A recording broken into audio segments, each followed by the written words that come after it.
Throughout the history of the United States of America, our politicians and leaders have constantly and consistently used national emergencies to gain more power for themselves. In fact, I'm going to show you some of the crises that we've had in the past history of the United States of America, and I'm going to prove to you that our U.S. leaders throughout history have done atrocious things like rounding up entire groups of people into internment camps, to jailing their political oppositions, literally raiding homes in the middle of the night and bringing 4,000 people at one time just because of their political views, to attempting to silence anyone speaking against certain topics. And the reason that I'm bringing this up today is because there are all-out calls for more authoritarian actions by many people on the left, including Cambridge University. Not only that, but I believe, especially with this January 6th committee, that they are on the verge of doing likewise, and things that happen in history's past,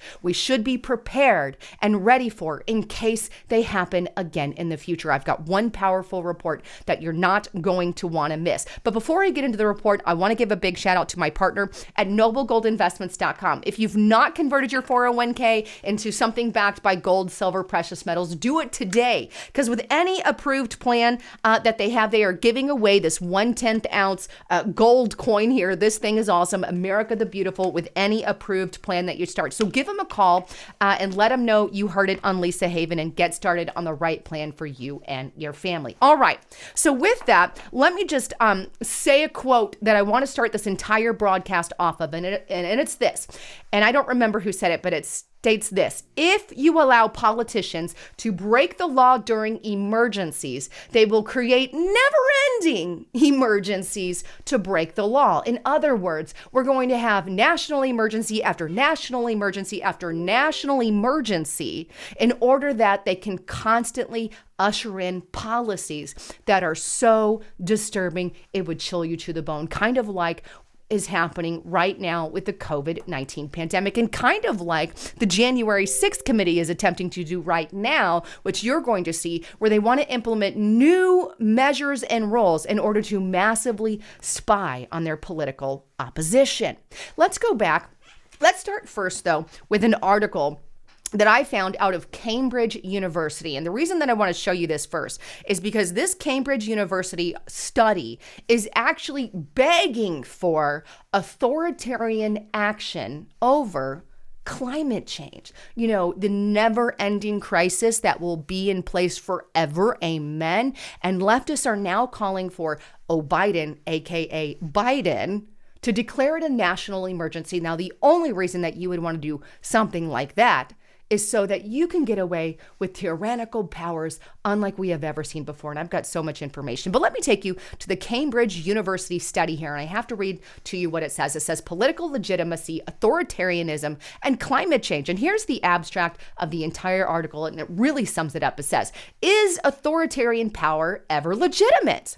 The contemporary political theory literature, which largely conceptualizes legitimacy in terms of democracy or basic rights, would seem to suggest that it's not. I argue, however, that there exists another overlooked aspect of legitimacy concerning a government's ability to ensure safety and security. Well, under normal conditions, maintaining democracy and rights is typically compatible with guaranteeing safety. But in emergency situations, conflicts between these two aspects of legitimacy can and often do arise. A salient example of this is the COVID-19 pandemic, during which severe limitations on free movement and association have become legitimate techniques of government.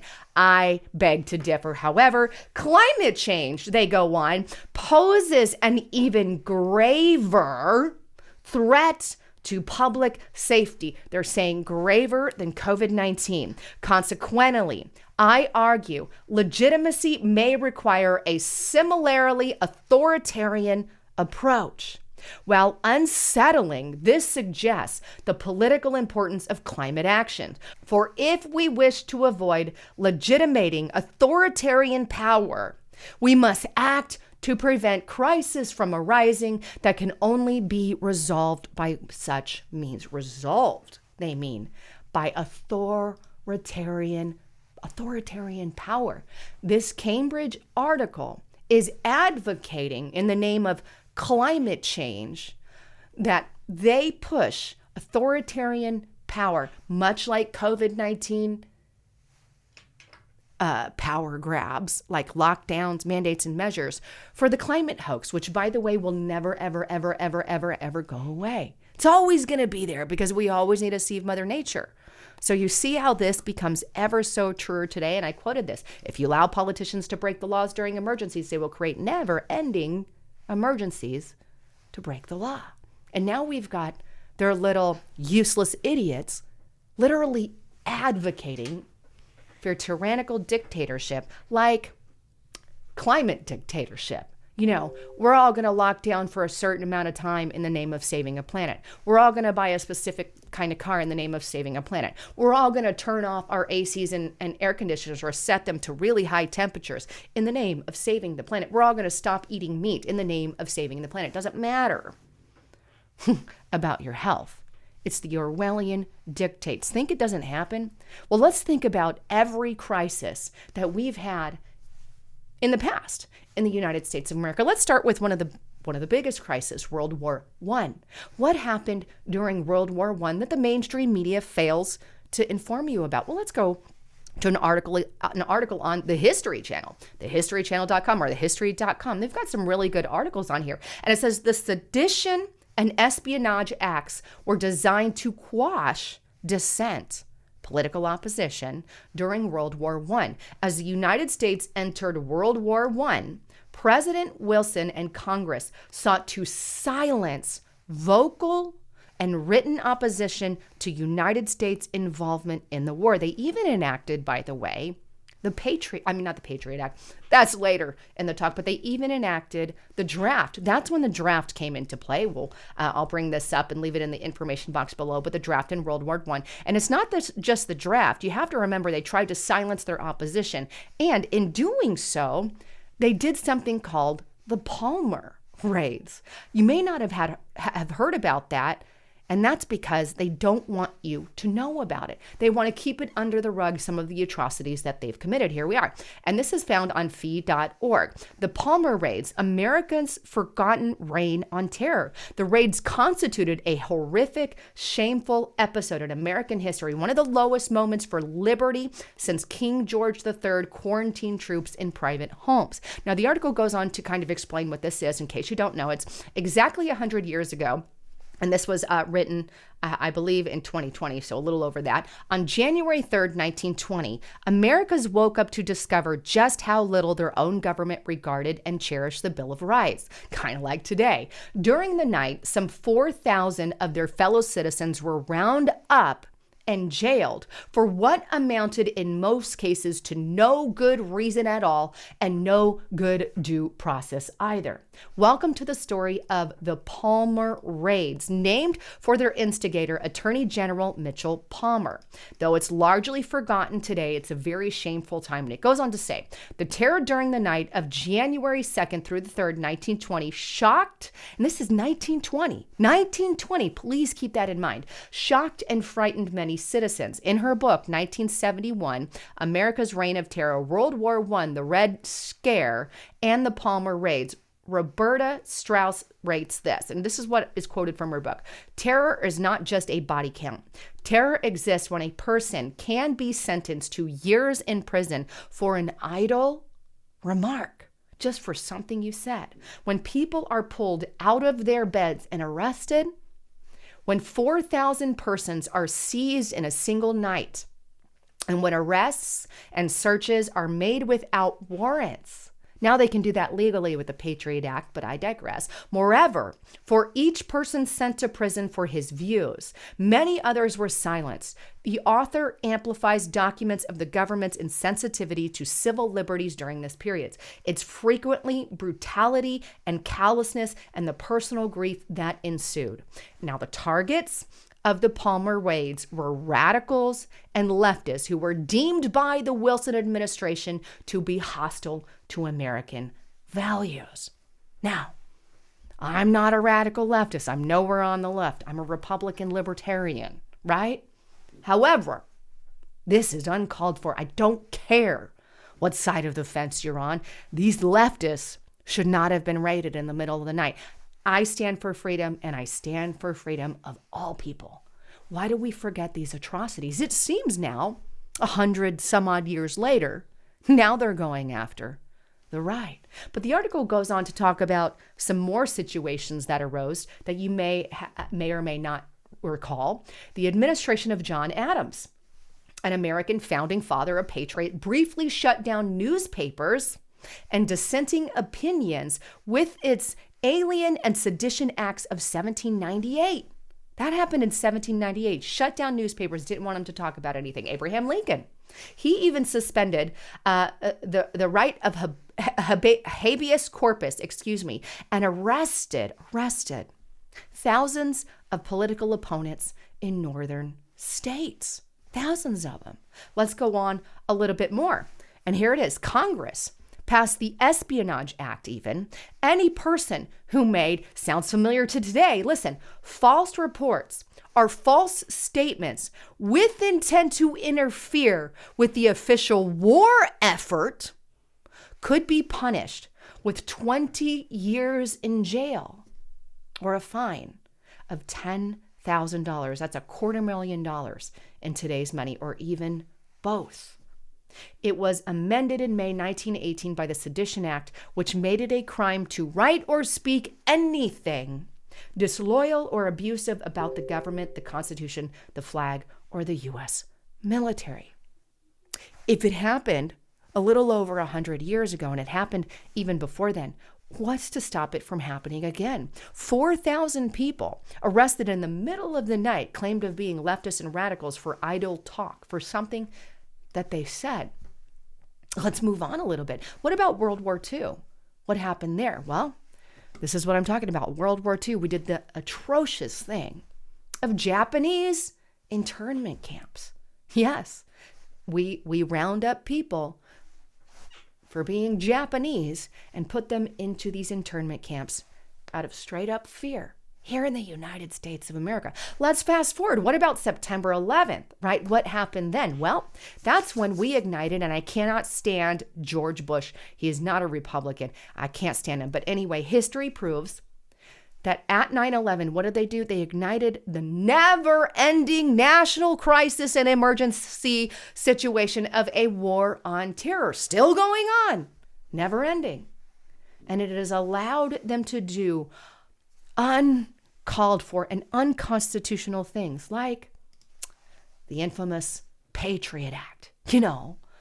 Searches and seizures. If you're suspected of being a terrorist, international terrorist, they can search you without a warrant. And hey, now with this new J6 committee going on, they've really turned that internal. And so now internal people can be considered terrorists. But the Patriot Act was one of the worst. Congress passed the Patriot Act, an overnight revision to the nation's national surveillance laws that vastly expanded their authority to spy on their own citizens while simultaneously reducing checks and balances on those powers, all overnight. And here's just some of the things: record searches, secret searches, intelligence searches, and trap and trace searches, all brought to us by the Patriot Act. The crisis from 9/11. Let's seize up the opportunity. What did they do with COVID-19? Well, you saw all that firsthand. Now it's just out in the open.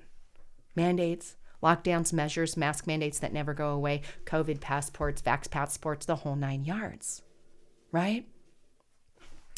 And today, January 6, 2022, now we're hearing all kinds of BS from Joe Biden, blaming it on President Trump, which that has already been confirmed that did not happen.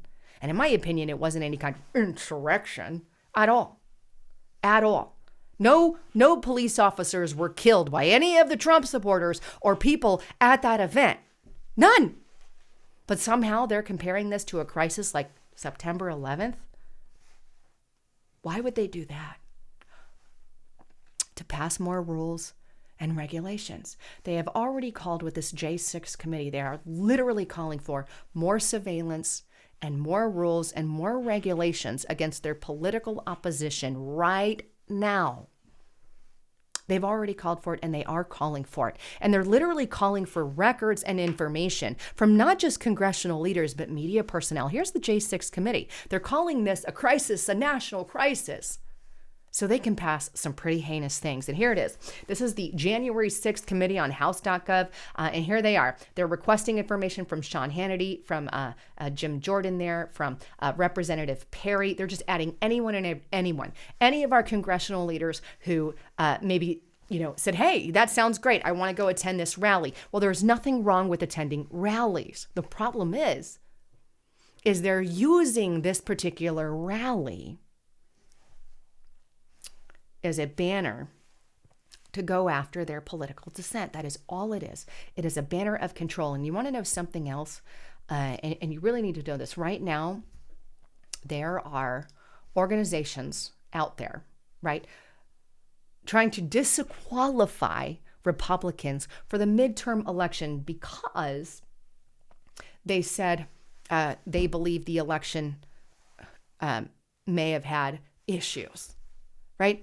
That they're saying any representative who said that shouldn't be allowed to go for re-election, trying to mess with our 2022 election by disqualifying Republicans. Under that banner, many of the Democrats would already be gone.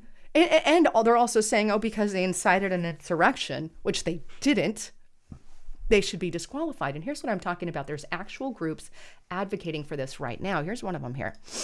This is commondreams.org. As you can see, a progressive of values and views, the new progressive. And here it is. 1 year after J6 attack on the Capitol, public interest groups are launching campaign to bar Republicans from the ballot. Let's just read it what it is. And they're trying to use the 14th Amendment, saying they partook in an insurrection when none of them did. And here's another one here. And this one says, this is the 14 Points Campaign. Another one, free speech for people and our revolution are partnering to urge secretaries of state and chief election officials across the country to follow the mandate of Section 3 of the 14th Amendment and bar insurrectionists from any future ballot when they're not insurrectionists at all. Never happened. Complete fabrication. And based off of, their precedents, right? If they're going to do that, then Republicans could go on the same track record and said, hey, we can now go after Democrats who have approved and attended Antifa and BLM riots. We can go after them. And not only attended these BLM riots, they also supported these rioters and looters, and they also bailed them out of jail. Kamala Harris opened up a campaign fund to bail out rioters and looters from BLM and Antifa activists. Can we go after her now? Can she be taken out of her position based off the principles the Democrats are starting? Absolutely so. Absolutely so. But see, they're not going after Democrats at all. They're dead set on going after Republicans, and they're doing this to gain more support, and I think try to change. I'm not even going to say that here, but anyway. Meanwhile, Nancy Pelosi has a lot of explaining to do with January 6th, you see, because she was one of the ones that was in charge of some of the security at J6. Why isn't she being questioned? Oh, because she's heading it up. But she's holding all that information. Here's on the Federalist. Pelosi is blocking access to January 6 records. What is she hiding? What does she not want us to know about how she handled the security that day, which would largely fall on her shoulders? Good information. Anyhow, I want to remind you guys, get to restrictiverepublic.com. If you want to support what we do, they've taken away, YouTube's taken away the monetization here. I don't believe that's ever coming back. And now this is the way that you can really support what we have. Justice Knight did an amazing, amazing article you're going to want to see. Never forget January 6th, darkest secret. It's yet to be exposed what Pelosi is hiding. You want to know what she's hiding? Justice Knight talks about it in that video. And right now you can get Restrictive Republic for $5 a month for the entire first year. Use the coupon code 2022 to check that out. Anyhow, thanks again for tuning in. I'm Lisa Haven, signing out.